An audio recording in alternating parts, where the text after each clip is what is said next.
ये कहानी ऐसे हंसते खेलते परिवार की है जिसके साथ हाल ही में कुछ ऐसा हुआ जिसे वो शायद ही कभी भुला पाएंगे।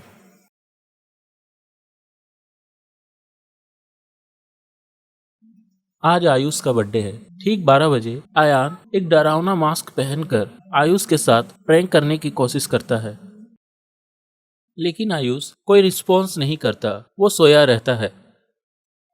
तभी उस रूम का डोर कोई खोलता है। खोलने वाला और कोई नहीं, खुद आयुष होता है।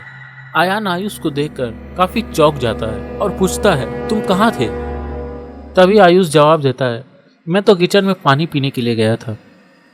ये सुनकर आयान काफी शॉक्ड हो जाता है और सोचता है, इतनी देर से मैं किसे डरा रहा था। और आयान बेड की तरफ घूम कर देखता है तो वहां पे कोई नहीं होता। आयुष को काफी नींद आ रही थी, इसलिए वो अपने बेड पे सोने के लिए चला जाता है। लेकिन आयान उस घटने के बारे में सोचता रहता है। तभी आयुष के बेड की तरफ देखता है और कोई बच्चा बेड के नीचे से आयुष को पकड़ने की कोशिश कर रहा होता है। ये देखकर आयान काफी जोर जोर से चीखने लगता है।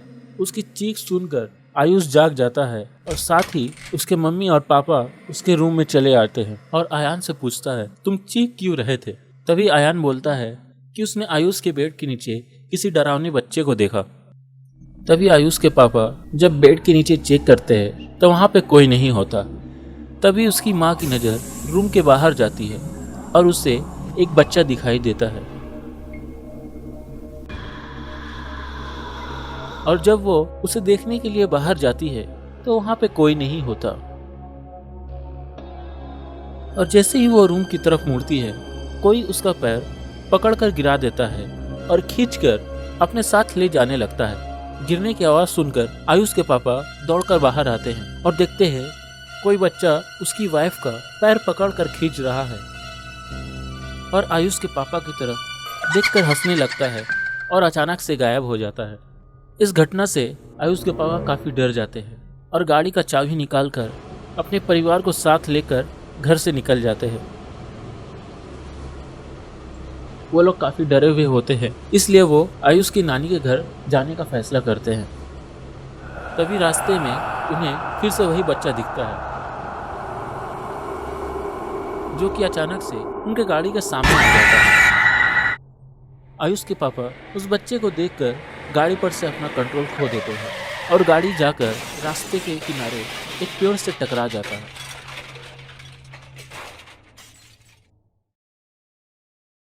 सुबह हो चुकी होती है।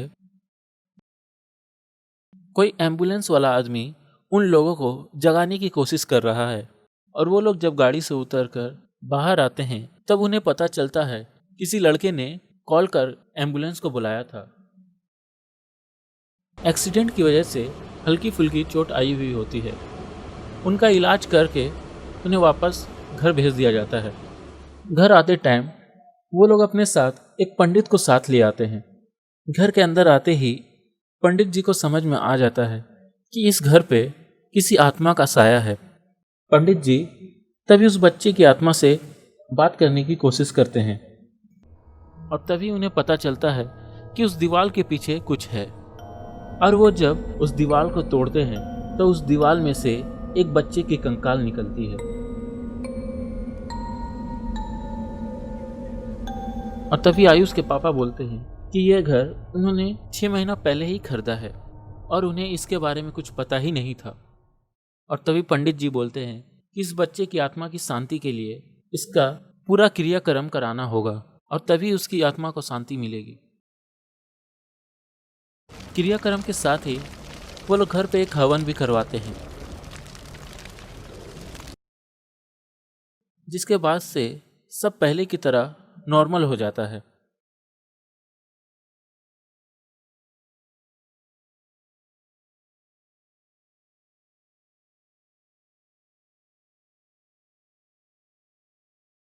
जब वो ऑटो लेकर उसके घर जा रहा था, बीच रास्ते में एक गाड़ी दिखती है जिसका एक्सीडेंट हो गया है।